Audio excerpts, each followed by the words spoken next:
Hey guys, and welcome back to another video, and I hope you are all okay on that side of the screen. Now today I've got here with me a tablet, as you saw on the title, which is probably the best tablet below the 100 euros mark, 100 US dollars mark more or less, and let's check it out.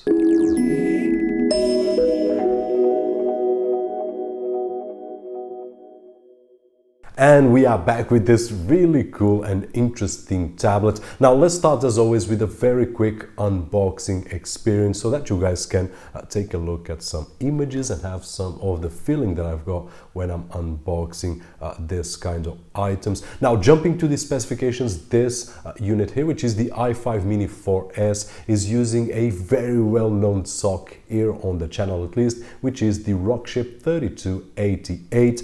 Now honestly, this is not one of my favorite SoCs, especially on Android TV boxes, but it's quite powerful, and we will see in just a few moments in terms of results. Now it also has 2 GB of RAM and 32 GB of flash storage, running Android 6.0 stock, which, as you guys can see on screen, really clean and easy to use, the way that I really enjoy most of my Android devices, and been using it for about 2 weeks now. And what I can say is that I haven't found any bugs at all so far. It's a fluid tablet, responsive, and for any task that we usually do on this kind of device, I didn't find any issue at all. Now moving quickly to the benchmarks, as you guys can see on screen, in terms of performance, the tablet is really well balanced. Now this is what I was expecting more or less, because we have used this SoC in many machines in the past, and as I've said, this is not a new SoC, but in terms of performance is solid,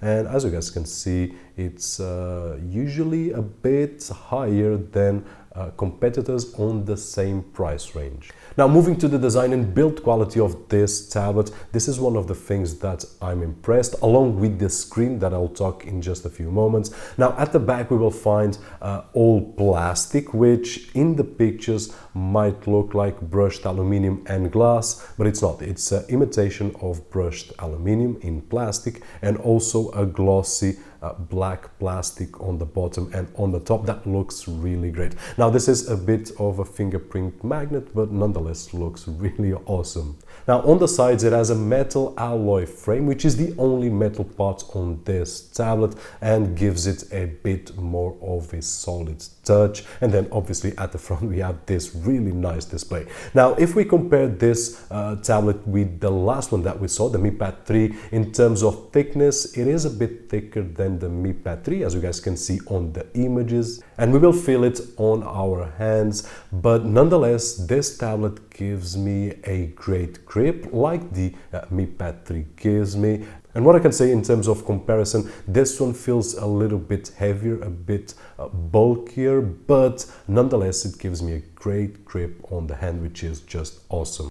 Now, as I said previously, one of the most important parts on a tablet or on a phone is the screen itself, and this tablet right over here, which, as I said, it's under 100 euros mark, has a retina display with a resolution of 2048 by 1536, IPS glossy panel with some great colors, and actually if you see the angles, even at some weird angles that we will not use the tablet, we can actually see the colors really nice. Now one of the things that we usually see on lower budget tablets such as this one is a big gap between the glass and the display itself, which is not very good, but in this particular case fortunately we aren't seeing that. And as you can see on screen, I even compared with the Mipad 3 and the screen, although the resolution is the same, in terms of quality it seems really the same screen. The only thing that I do notice a little bit more is that when we have just a solid color, we can see a very soft bleed on the screen, but that's nothing huge. In terms of screen, I would compare without any problems this screen with the Mipad 3 screen. Now in terms of connectivity, it has a micro SD card slot, a micro USB port, headphone jack, power button on the top, the volume rockers on the right side, a 2 megapixel front facing camera, 8 megapixel back camera, and the speakers on the bottom. And talking about speakers,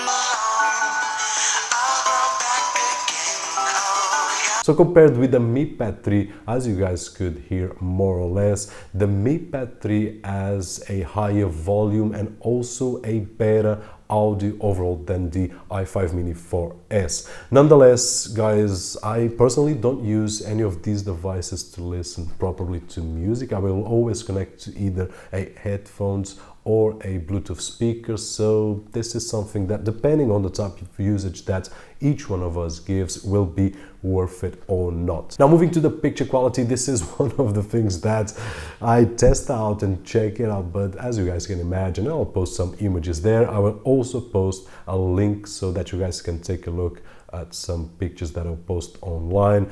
In terms of image quality, it's nothing special as expected, and the camera is really slow. The autofocus function is really slow, so pretty unusable, with the exception if you want to use it for a Skype call, then I would say okay, but to take pictures or clips, it's pretty useless.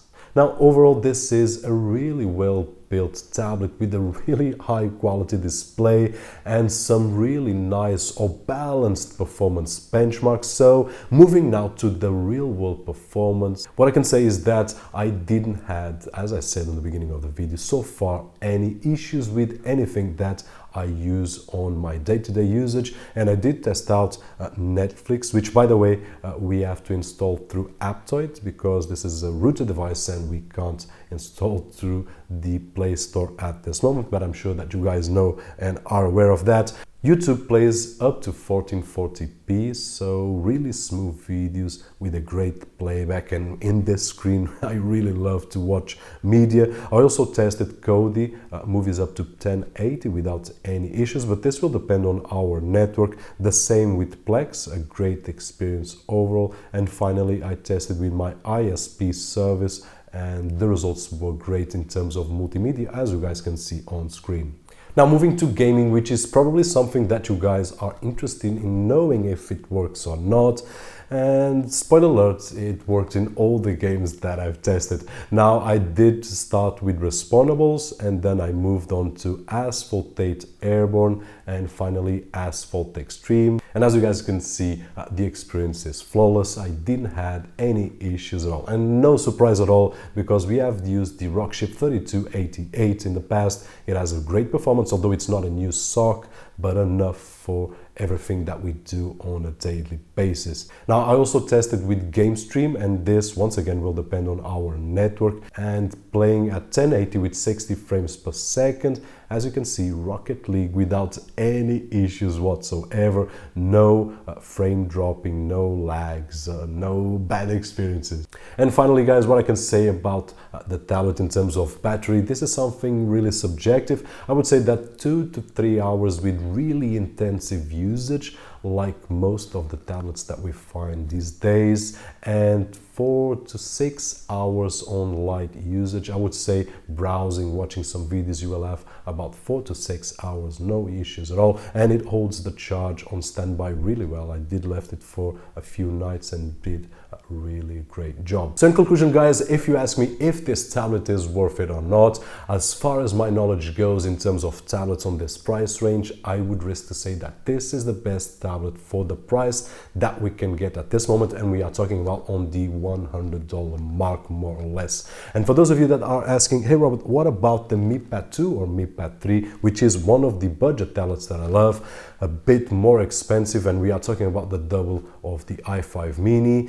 If you love pure Android, this is a solid choice. And here I would say that the choice will be more in terms of design and in terms of the operating system, because we are running MIUI UI here with the pros and cons that we have seen in the past, and here we are running pure Android. So it's a tough decision, but in terms of conclusion and talking about the iFive Mini 4S only, this is totally worth it, in my opinion at least. And that is it, guys. Hopefully this video will help you to decide and to find out if this tablet is for you or not. My name is Roberto George, and as always, I'll see you on the next one.